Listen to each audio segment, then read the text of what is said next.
Es cierto, no va a decir: "Oye, se desconectó, demándalo". Ah, raza, ¿verdad? Ay, güey, ahorita lo sigo leyendo, ¿cómo ves? Buenos días. Buenos días. ¿Qué nos Pues mira, traes? me da mucho gusto que me haya tocado estar aquí en tu programa el Día Del síndrome, Mundial del sí. Síndrome de Down.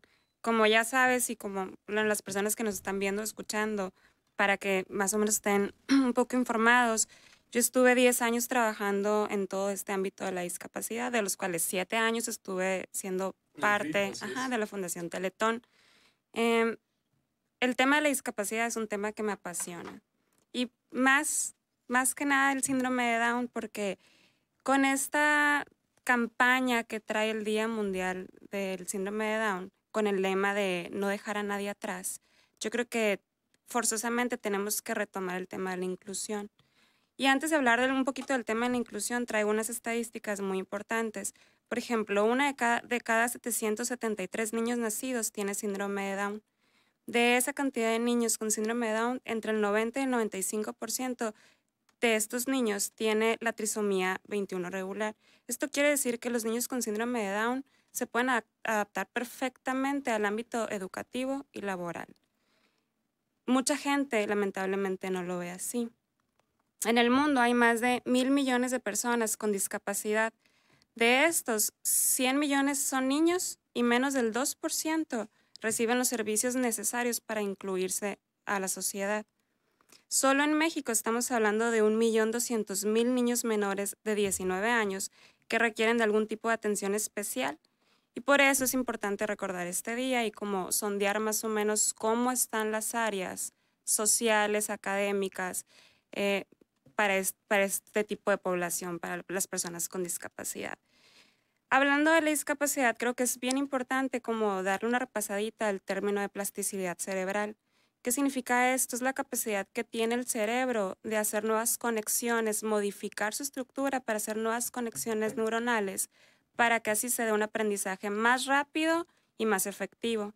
Esto quiere decir que si detectamos una discapacidad, en este caso el síndrome de Down, que se puede detectar desde el embarazo o incluso al momento inmediato de nacer, si le damos una atención inmediata, el pronóstico de estos niños puede ser sumamente favorable. ¿Qué es lo que pasa entonces? Aquí es donde entra el tema de la inclusión. ¿Qué tantos espacios están habiendo ahorita, educativos principalmente, para recibir a estos niños con síndrome de Down? Parte de mi trabajo en CRIP, aparte de dar terapia a las familias y a los niños con discapacidad, era crear el vínculo de la institución con las escuelas. Así nosotros hacíamos psicométricos, o sea, evaluábamos la capacidad intelectual del niño con discapacidad y entonces seleccionábamos las escuelas ideales para el aprendizaje de este niño, ya fuera escuela regular, escuela con apoyo USAER o escuela de educación especial.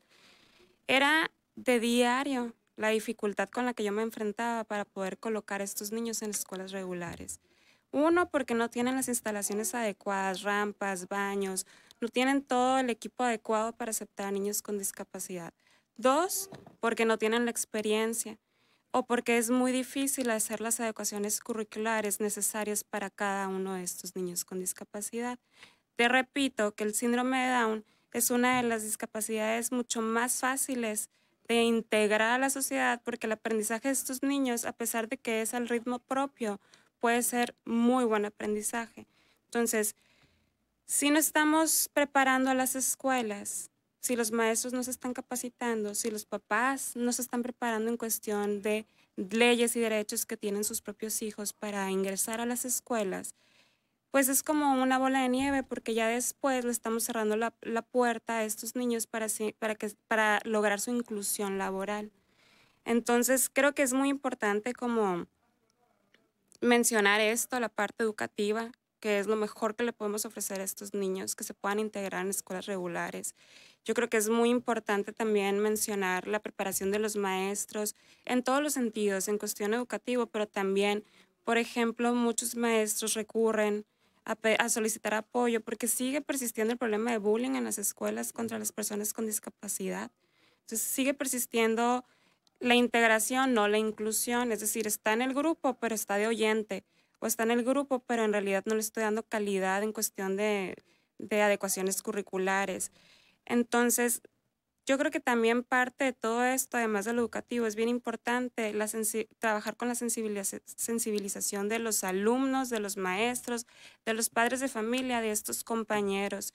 Muchos papás no saben cómo, si ves a un niño con discapacidad de repente, no sabes cómo acercarte. ¿Por qué? Porque si en tu contexto no hay o no estás rodeado con personas con discapacidad, pues difícilmente tienes la información. Entonces, como conclusión, la sociedad, yo creo que somos partícipe de esto y nos tenemos que preparar sobre cómo abordar este tema de la discapacidad y cómo acercarnos a las personas con discapacidad.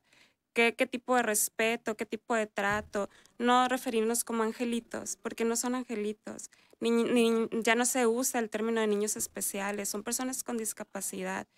Entonces, las escuelas se tienen que preparar en cuestión de adecuaciones curriculares, en cuestión de talleres y trabajo para sensibilizar a los demás niños y a los papás.